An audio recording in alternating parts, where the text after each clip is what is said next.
I always knew Margaret would be successful. From the time we were kids, she had that spark, that perfect mix of charm and ruthlessness that spelled success in the business world.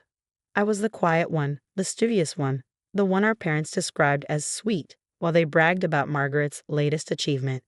My name is Sarah Chen, and this is the story of how I learned that being underestimated can be your greatest advantage.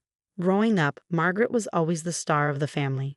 While I spent my weekends buried in business textbooks, she was winning debate competitions and running successful fundraisers. Your sister has a natural talent for business, our father would say, beaming with pride as Margaret counted the profits from her latest school venture. I didn't mind, not really. I had my own dreams, my own plans. While Margaret focused on flash and immediate results, I studied market trends, business psychology, and innovative management techniques. I was playing the long game, even if nobody else saw it. After college, Margaret landed a prestigious position at Anderson and Brooks, one of the top consulting firms in the city. Within 2 years, she was leading her own team. I took a different path, starting at a smaller firm where I could learn every aspect of the business from the ground up. Still working at that little company, Margaret would ask during family dinners, her voice dripping with condescension. You know, I could put in a word for you at Anderson and Brooks. Entry level, of course, but it would be a start. I would just smile and change the subject. What Margaret didn't know, what nobody knew, was that I was building something of my own. Every client interaction, every project, every late night poring over reports was teaching me something valuable. Then came the opportunity that would change everything. It started with a simple email from James Morrison, CEO of Morrison Technologies. His company was growing rapidly, and he needed help managing the expansion. He'd heard about me through a mutual connection and wanted to meet. I spent weeks preparing for that meeting, analyzing his company from every angle, developing strategies that would help him scale effectively while maintaining the innovation that had made his company successful. The meeting went better than I could have hoped. James was impressed by my thorough understanding of his business and my practical approach to solving his challenges. You get it, he said, leaning back in his chair. You actually understand what we're trying to build here. That night, I couldn't wait to share my success with my family. We were having our regular Sunday dinner, and for once I had something that could match Margaret's endless stream of achievements. Morrison Technologies. Margaret's fork clattered against her plate. James Morrison. The James Morrison? I nodded, trying to contain my excitement. He signed an exclusive consulting contract with me. We're starting next month. The table went silent. Even our parents, who usually hung on Margaret's every word, were staring at me in shock. That's impossible, Margaret sputtered. Morrison Technologies is worth billions. They wouldn't trust their expansion to someone from a tiny firm like yours. Well, they did, I said quietly, taking a sip of wine to hide my smile. Margaret's face went through a series of expressions before settling into something that looked almost predatory. You know, Sarah, she said, her voice honey-sweet, this is actually perfect timing. I've been thinking about making a change, striking out on my own. Maybe we could work together on this. You could really use my experience. Warning bells went off in my head. Margaret had never shown any interest in working with me before. But before I could respond, our parents jumped in. What a wonderful idea, Mom clasped her hands together. You two working together, it would be perfect. Margaret could handle the important client meetings and Sarah, you could do all the background work. Dad nodded enthusiastically. Your sister's right, Sarah. This is too big for you to handle alone. You need Margaret's expertise. I looked around the table, at Mom and Dad's eager faces, at Margaret's calculating smile, and for the first time in my life, I stood my ground.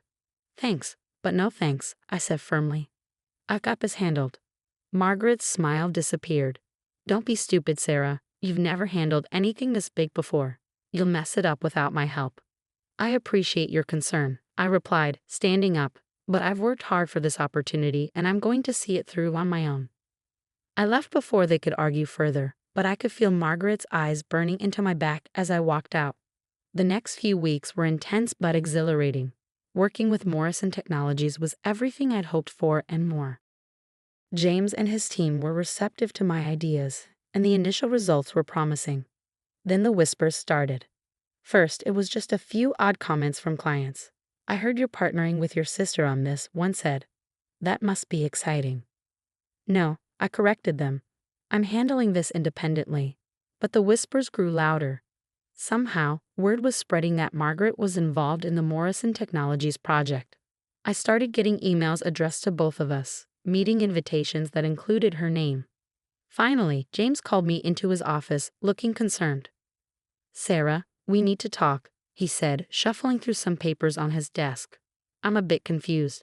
I've been getting calls from your sister, discussing our project plans." My blood ran cold. "What?" He slid a business card across the desk. It was Margaret's new card, freshly printed with her own consulting firm's logo. And there, under her name, were the words, "Lead Consultant, Morrison Technologies Project." "She's been reaching out to our board members," James continued. "She seems to know a lot about our strategic plans. Said you had brought her in as a partner." "I did not," I said, my voice shaking. "I would never." "She's very convincing," James said gently. "She had details about our discussions, about the strategies we've been developing." That's when I realized Margaret had accessed my laptop during that family dinner. I'd left it in the study while we ate, and she must have copied my files. All my careful plans, all my strategic analysis, everything I'd worked so hard to develop. She's stolen it all. The next few days were a blur of damage control. I tried to explain to James what had happened, but Margaret had already sunk her claws in deep. She convinced several board members that she was the real business genius behind the strategies, that I was just the detail person who'd helped with the grunt work. It all came to a head at the next board meeting. I walked in to find Margaret already there, perfectly poised in her designer's suit, presenting my ideas as her own. As I was explaining to the board, she said smoothly as I entered, "My sister's initial work provided a good foundation, but what you really need is someone with high-level experience to execute these strategies properly." I stood there, watching as she displayed slides I had created, discussed concepts I had developed, all while our parents' words echoed in my head. "This is too big for you to handle alone." When Margaret finished her presentation, she turned to me with a smile that didn't reach her eyes. "Sarah, dear, why don't you share your thoughts? I'm sure you have some minor details to add." That was the moment everything changed. Looking at my sister's smug face, at the board members nodding along with her, something inside me snapped, but not in the way they expected. I smiled back, gathered my things, and walked out without saying a word. Margaret had won this battle. She could have Morrison Technologies, but she just taught me the most valuable lesson of my life.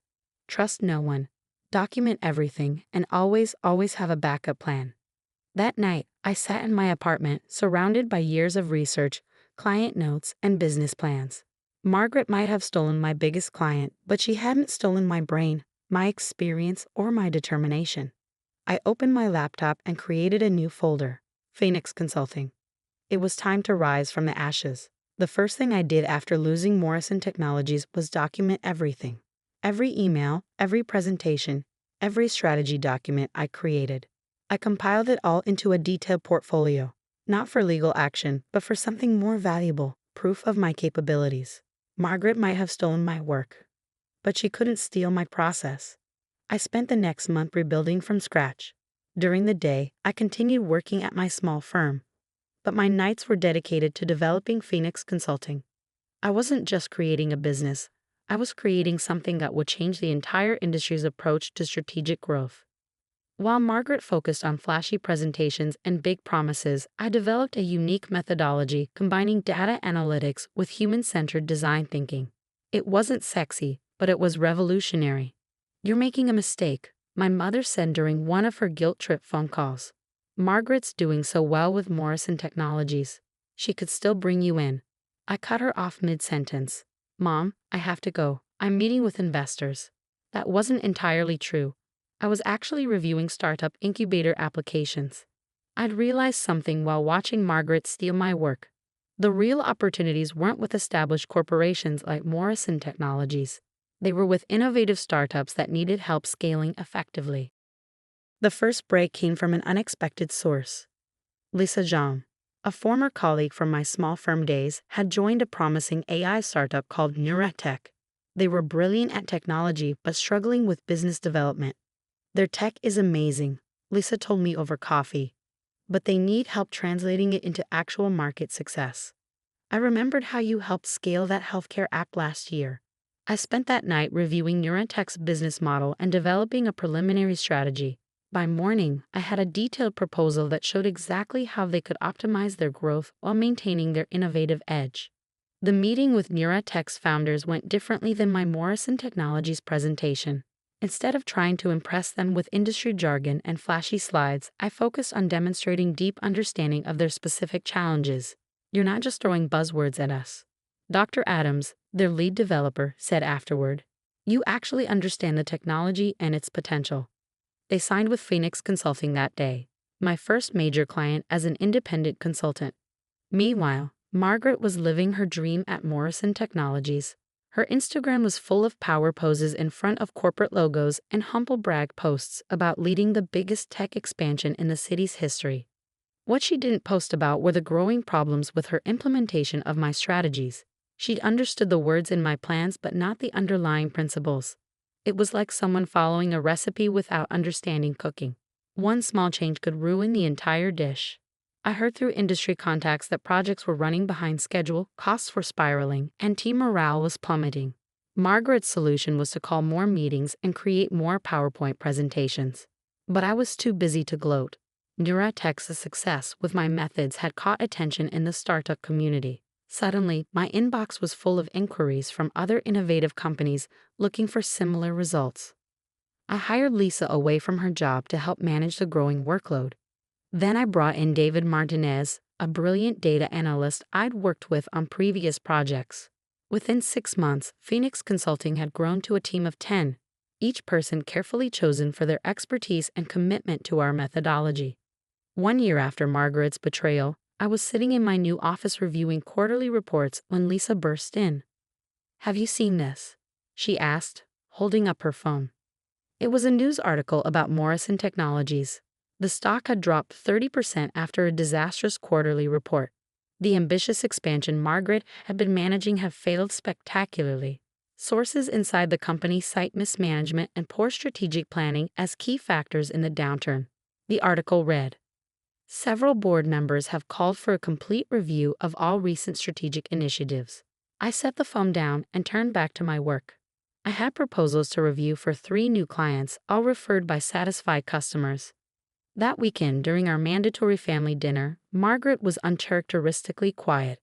The usual designer outfit was replaced with something off the rack, and dark circles showed through her carefully applied makeup. The market is just volatile right now, she said defensively when Dad asked about the Morrison Technologies news. Everything's under control. I have a plan. I focused on my food, but I could feel her eyes on me throughout the meal. Finally, as I was helping Mom clear the dishes, Margaret followed me into the kitchen. Look, she said, voice low. I know we've had our differences, but I need your help. The board is breathing down my neck, and nothing's working like it did in your original plans. I placed the dishes in the sink carefully before turning to face her. Nothing's working because you don't understand the underlying principles. You stole the what but didn't comprehend the why. I can pay you, she pressed on as if I hadn't spoken. Morrison Technologies has a generous consulting budget. No, I said simply. Don't be petty, she snapped, mask slipping. This is business. I need those strategies updated. Those weren't just strategies, Margaret. They were a complete methodology that required understanding the company's DNA, their team dynamics, their true potential. You can't just copy and paste success. Oh, and I suppose you're some kind of business genius now, she sneered. I saw your little startup clients. Playing with companies nobody's ever heard of. I pulled out my phone and pulled up Phoenix Consulting's latest financial report. Here are the numbers for my little company. We're projecting 300% growth this quarter. Every single one of our clients has exceeded their growth targets, and we have a waiting list of companies wanting to work with us. Margaret's face went pale as she looked at the figures. How? That's impossible. You've only been operating for a year. I've been operating my whole life, Margaret. While you were focused on looking successful, I was learning how to create success. Real, sustainable, repeatable success. The next month, everything fell apart for Margaret. The Morrison Technologies board called for an independent audit of all her work. When they discovered most of her strategies were copied from my original proposals and poorly implemented, They terminated her contract immediately. Margaret always seemed more focused on taking credit than delivering results. I overheard one board member tell another at an industry event. The real question is, who actually developed those initial strategies? They were brilliant, just badly executed. I didn't step forward to claim credit. I didn't have to. My success was speaking for itself. Phoenix Consulting continued to grow. We moved into larger offices, expanded our team, and developed new methodologies for different types of businesses. Our client success stories attracted attention from major business publications. The Phoenix Approach: How a Boutique Consulting Firm is Revolutionizing Business Growth, read the headline in Business Weekly. The article detailed our unique methodology and outstanding success rate, featuring interviews with satisfied clients and industry experts. Margaret tried to rebuild her reputation, but her association with the Morrison Technologies failure followed her. She started her own consulting firm, attempting to copy Phoenix's methods, but without understanding the fundamental principles, she couldn't replicate our success. Then came the final blow. James Morrison himself reached out to me. "I made a mistake," he said during our meeting. "I let politics and flashy presentations distract me from what really mattered: actual results. Would you consider taking Morrison Technologies back as a client?" Under new management, of course. I considered it for a moment, then shook my head. I appreciate the offer, but Phoenix Consulting is focused on working with innovative companies that are trying to build something meaningful. I'd be happy to refer you to some other consultants who might be a better fit. The look of shock on his face was priceless.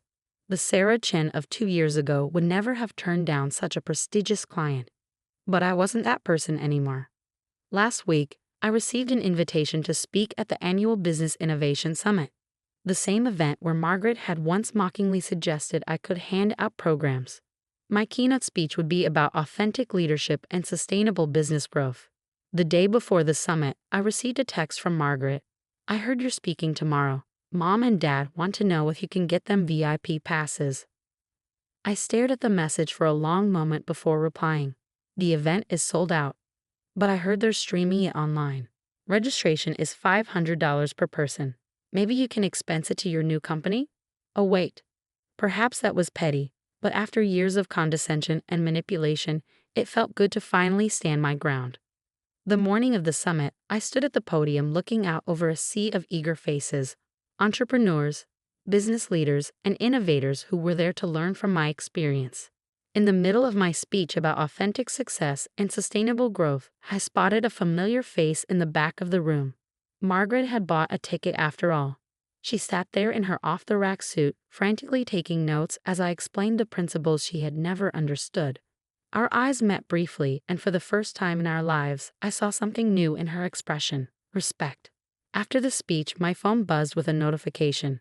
Margaret had posted on LinkedIn, "Congratulations to my sister Sarah Chen on an inspiring keynote at #BI Summit.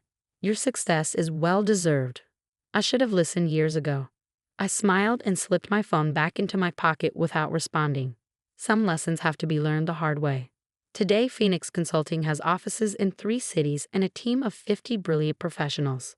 Our client waiting list is months long, and we're constantly developing new ways to help innovative companies achieve sustainable growth. Margaret? Last I heard, she was filing for bankruptcy protection for her failed consulting firm. Mom still brings up at every family dinner how I should help her out, give her a job at Phoenix. I just smile and change the subject. Some people never learn, but I did. Success isn't about who can shout the loudest or take credit the fastest. It's about understanding, innovation, and staying true to your principles. And sometimes the quiet ones really do finish first.